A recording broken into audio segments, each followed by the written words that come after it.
फर्जी परिवारवाद जो परिवार की चर्चा करते हैं, ये प्रधानमंत्री का एक तरह से जुमला है।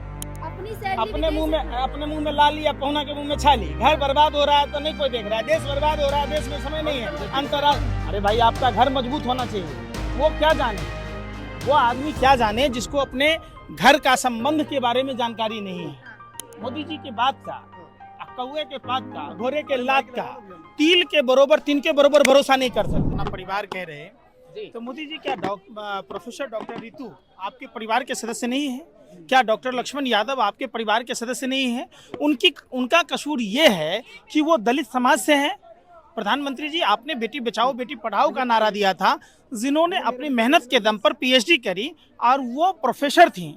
आपने आपकी सरकार में ही क्यों उनको हटाया? और उनका जो आंदोलन है कोई आज से नहीं है, काफी दिनों से है और लगातार वो कई वर्षों से लगातार संघर्षरत हैं। निश्चित तौर पर आज अंतर्राष्ट्रीय महिला दिवस के अवसर पर प्रधानमंत्री जी को चाहिए कि देश की बेटियों के बारे में संज्ञान लें। प्रधानमंत्री जी कानपुर की घटनाओं पर अगर थोड़ी सी भी संवेदना होती तो उस पर भी ध्यान लेते। आपने देखा होगा महाराष्ट्र में भाजपा के नेता के द्वारा अपनी प्रेमिका को कुचल दिया गया।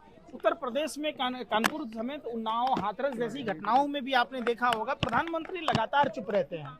और प्रधानमंत्री का ये फर्जी परिवारवाद जो परिवार की चर्चा करते हैं, ये प्रधानमंत्री का एक तरह से जुमला है। प्रधानमंत्री जी, आप सोचिए कि उन युवाओं पर क्या असर पड़ेगा। युवा देश का भविष्य होता है, युवा देश का रीढ़ होता है। जब जिस देश के युवा का अगर आप भविष्य चौपट कर देंगे तो उस देश का भविष्य क्या होगा? मोदी काल में डॉक्टर रितु सिंह, प्रोफेसर, पढ़ी लिखी होनहार ब्रिलियंट लड़की पकोड़े बेचने पर मजबूर हो गई। क्या संदेश देता है ये? सिर्फ डॉक्टर रितु ही नहीं, देश के कई करोड़ों युवा की जिंदगी बर्बाद कर दी मोदी जी ने। मोदी जी का कहना है ना घर बसा हमारा, ना घर बसने देंगे तुम्हारा।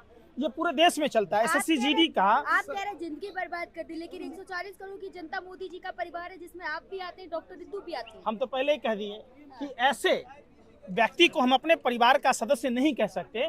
जो जिसके मांग में सिंदूर भरने वाला जसोदाबेन भी तो परिवार के सदस्य हैं। तो जसोदाबेन का संज्ञान ले लिया होता है ना, जसोदाबेन का संज्ञान क्यों नहीं लिया? फिर पर्सनल, अरे वो भारतीय महिला हैं भाई। अंतर्राष्ट्रीय महिला दिवस के दिन में आप अगर उस जसोदाबेन को आप महिला नहीं मानती क्या?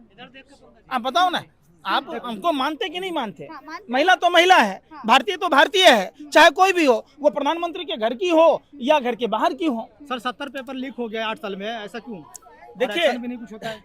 पेपर लीक का ये सरकार की जवाबदेही है। क्वेश्चन जहां प्रिंट होता है वो किस कंपनियों को वो काम देते हैं। दूसरा, ये सबसे बड़ा सवाल है कि पेपर लीक में सरकार में से जुड़े हुए लोग हैं। गोरखपुर का एक आदमी आपको मिला होगा जो ईंट भट्ठा का मालिक था, उस पेपर लीक का मास्टरमाइंड था। क्या उस पर कार्रवाई हुई? उसके लिए कोई कानून बना? देश में कितने एग्जाम हुए? SSC-GD का एग्जाम हुआ 2019 में, 20 में, 21 में। सरकार लगातार पैसा वसूली करती रही। ये सरकार पैसा वसूली सरकार है। लेकिन पंकज जी, आपको गर्व होना चाहिए ऐसे प्रधानमंत्री पे जो 18-18 घंटे काम करते हैं, 10 साल में एक भी छुट्टी नहीं लेते। अच्छा, हाँ। तो मणिपुर गए छुट्टी न लिए तो? देश के किसान शंभू बॉर्डर पर बैठे हैं, छुट्टी लिए ना लिए। अरे भाई, तो वही तो बात है। पूरे विश्व का जो आदमी दौरा कर लिया, वो मणिपुर का दौरा क्यों नहीं कर रहा? भी मोदी जी देश हित में देते हैं। अपने मुंह में ला लिया, पहुना के मुंह में छा ली। घर बर्बाद हो रहा है तो नहीं कोई देख रहा है, देश बर्बाद हो रहा है, देश में समय नहीं है। अंतर्राष्ट्रीय, अरे भाई आपका घर मजबूत होना चाहिए। वो क्या जाने, वो आदमी क्या जाने जिसको अपने घर का संबंध के बारे में जानकारी नहीं है। 7 फेरों की गारंटी का मतलब नहीं मालूम है। जो आदमी अपने माँ के मरने के बाद मुंडन तक नहीं कराया, वो आदमी क्या जाने कि घर क्या होता है। देश हित में घर परिवार छोड़ दिया, मोदी जी खुद कह रहे हैं। देश हित में अगर सबके पिताजी सबकी माता को छोड़ देते तो आज न कोई पत्रकार होता, न कोई डॉक्टर होता, न इंजीनियर होता, न कहीं कोई कुछ होता। देश कैसे चलेगा? देश हित में देखिए, रामदेव कह तो रहे ऐसे तपस्वी लोग हर कोई नहीं होता, आप नहीं बन सकते ऐसे तपस्वी। हाँ, ये आप आए। 2.25 आंख वाला कानिया लाला रामदेव के लिए तपस्वी है, जो साधु के वेश में लुटे रहे देश में। सुप्रीम कोर्ट ने कैसी फटकार लगाई भ्रामक विज्ञापन के लिए। तो आप सबके सामने में है, वो दूधो बेच रहा है, मट्ठो बेच रहा है। हिंदुस्तान में उतनी गाय है जितनी दूध बेचता है, पनीर बेचता है, दही बेचता है, छाछ बेचता है। ये तमाम चीजें हैं। आप देखिए, वो व्यापारी है, लाला रामदेव है, वो जिनसे खुजली होती थी। बाबा रामदेव योग गुरु है। कौन योग गुरु है? बाबा रामदेव व्यापारी है, ये योग गुरु है। उसने कहा काम छोड़ो, योग करो। काम छोड़ो, योग करो। हाँ। और सबने जब योग करना शुरू कर दिया, वो अपना काम करना शुरू कर 15 दिया। लाख रुपया है सर। मोदी 15 जी लाख अपनी रुपया है। सैलरी भी देश हित में लगाते हैं। वो तो बात होगी। ये सब बेतुका सवाल है। सुनिए एक मिनट सुनिए, कितना सैलरी है प्रधानमंत्री का? हाँ। सब कुछ अगर देश हित में लगा देते हैं। अरे सुन तो लो, अरे सुन नहीं रहे ना यार, यही तो बीमारी खराब है आप पत्रकारों की। आप सुनिए, जिस समय 29% वोट थे, मात्र 2 सीटें आई थी, 1% हुआ तो बढ़ता गया। मक्कारी से जो देश के लोगों को गुमराह करके, युवाओं को, किसानों को, महिलाओं को, नौजवानों को, कर्मचारियों को, इन्होंने 2% वोट ली थी। इस बार 10 से 15% वोट मोदी जी के कम रहे। हाँ। आप सोचिए कि अगर आपके पास मोबाइल नहीं खरीदने की कैपेसिटी हो तो सेकंड हैंड खरीदेंगे? नहीं खरीदेंगे। तो निश्चित तौर पर जो पार्टी की औकात मेयर का चुनाव जीतने की नहीं है बगैर बेईमानी के, जहां 36 में से 8 वोट बेईमानी कर लेता है, वो 90 करोड़ मतदाताओं के साथ क्या करता होगा? मोदी जी तो ये भी कह रहे हैं मीडिया हमारा काम नहीं दिखाती, अगर दिखाएगी तो विपक्ष के पास कुछ बोलने को नहीं होगा। अब क्या बचा हुआ है? हाँ। अब मीडिया कौन सा काम बचा हुआ है बताओ? मोदी जी डुबकी लगाते हैं तब 500 से ज्यादा के कैमरे लगे होते हैं। हाँ। ये तो सिर्फ एक शौचालय जाते हैं तो वो नहीं दिखाता, बाकी सब कुछ 15 दिखाता लाख है। रुपया है कि नहीं आया आपके वोट में? परिवारवाद पे सबसे बड़ा प्रहार किया उन्होंने कल जम्मू कश्मीर पे। अच्छा, परिवार किसको सुना रहे? सुन तो लो यार, मोदी जी की बात का, कौए के पात का, घोड़े के लात का, तिल के बरोबर, तीन के बरोबर भरोसा नहीं कर सकते। सुन तो लीजिए, पीयूष गोयल साथ में बैठे होते हैं, आप समझो, पीयूष गोयल साथ में बैठे होते हैं। हाँ। पीयूष गोयल के पिताजी वेद प्रकाश गोयल वाजपेयी सरकार में मंत्री, ठीक है। उसके बाद आइए उनकी मां मटुंगा से विधायक 3 बार की। हाँ। तो क्या वो उन्होंने उनको जन्म नहीं दिया? अनाथ आश्रम से उठा के लाए। हाँ। जिस शंकर राव चौहान और अशोक चौहान के बारे में कहते नहीं थकते थे कि ये परिवारवाद है, शंकर राव चौहान के पुत्र हैं, सेना की विधवाओं का खा गए, राज्यसभा में किसने भेजा अशोक चौहान को? हाँ। आप बताइए। अजीत पवार का परिवारवाद नहीं दिखता है? सम्राट चौधरी का मोदी जी परिवारवाद में नहीं तो दिखता है? परिवारवाद नहीं है अरे ना। भाई, मोदी जी में तो नहीं है ना। आप अपनी बीवी को छोड़ दीजिएगा तो उसका वो दोस्त देश की जनता है। कौन सा मोदी जी का परिवार है ना, अंबानी है। देखिए, देश के मजदूरों को पैदल नहीं जाने दिया। अंबानी के लिए वायुसेना का जो अड्डा है जामनगर, सामरिक दृष्टिकोण से अहम मायने रखता है, अंबानी के लिए खोल दिया। तो मोदी जी का परिवार कौन? अंबानी, अडानी। किराए पर लिया था पंकज जी। कैसे आप दे पूरा देंगे? पढ़कर आया करें आप। अरे सुन लो, यही आप मीडिया वालों की इतनी स्थिति खराब है। पढ़कर आए अरे मैं आप। कह रहा हूँ ना, मणिपुर के लोग मोदी जी के परिवार के लोग थे या नहीं थे?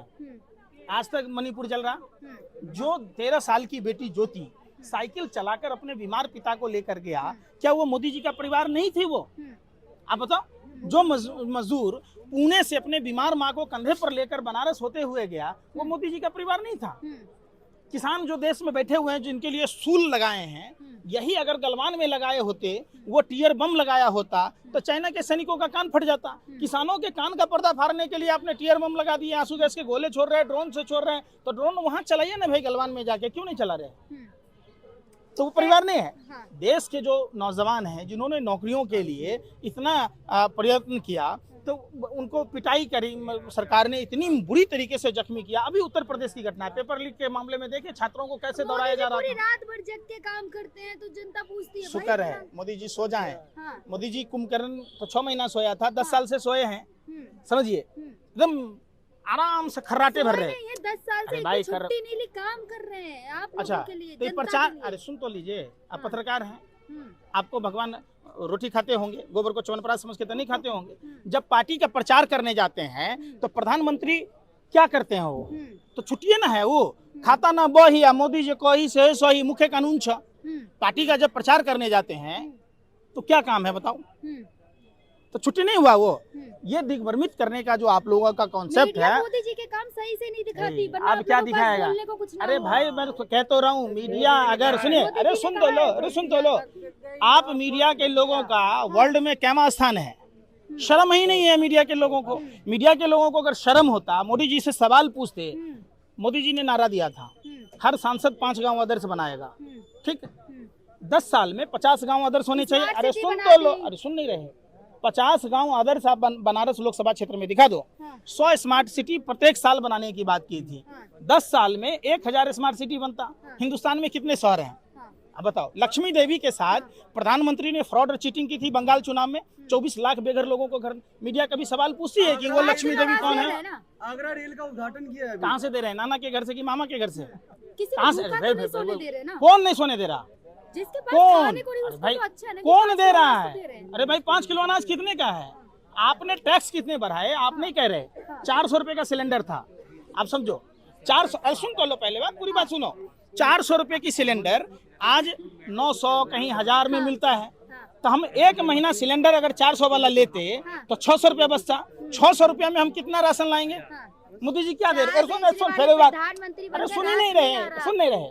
माने जो सरसों तेल 50 रुपए लीटर बिक रहा था, आज 250 रुपए लीटर बिक रहा है, 200 रुपए लीटर बिक रहा है। हम अगर 1 लीटर तेल का पैसा बचाते तो 5 किलो अनाज आ जाएगा। हमको भीख नहीं चाहिए, खैरात नहीं चाहिए, हमको हमारा अधिकार चाहिए शिक्षा का। हाँ, और ये मनमोहन सिंह सरकार ने खाद्य सुरक्षा गारंटी योजना लाई थी। हाँ। शायद आपको पत्रकारों को भूल जाते हैं, सब पुष्पी की जरूरत है। और आपने शिक्षा की गारंटी योजना भी, अब देखिए पूर्ववर्ती सरकारों ने जितना काम किया, अगर वही योजनाएं आज भी होती तो देश में कहीं कोई दिक्कत नहीं होता। देश में 5 किलो राशन देने के लिए 5 साल और राशन देंगे प्रधानमंत्री। क्या बोलते हो यार? आप ले क्या रहे हो सो नहीं कह रहे। जहां हम टिकटों के दाम में 225% की वृद्धि हो गई, खाद्य सामग्रियों में 400 से 500% की वृद्धि हो गई, मिनिमम बैलेंस के नाम पर डकैती हो रही, तो आप वो नहीं दिख रहा। हमारा ही पैसा जो पहले की जो सरकार थी, हाथ जोड़कर विनती है, जो पहले की 2014 से पहले जो इस रेट में मिलता था, रेल का किराया, बस का किराया, डीजल, पेट्रोल, गैस, खाद्यान्न, अगर वही हो गया तो हम महीना में 10,000 रुपया तो उसी से बच जाएगा। रेल का किराया बढ़ गया। तो फिर आप उस पर बात कीजिए ना। अब की बार 400 पार।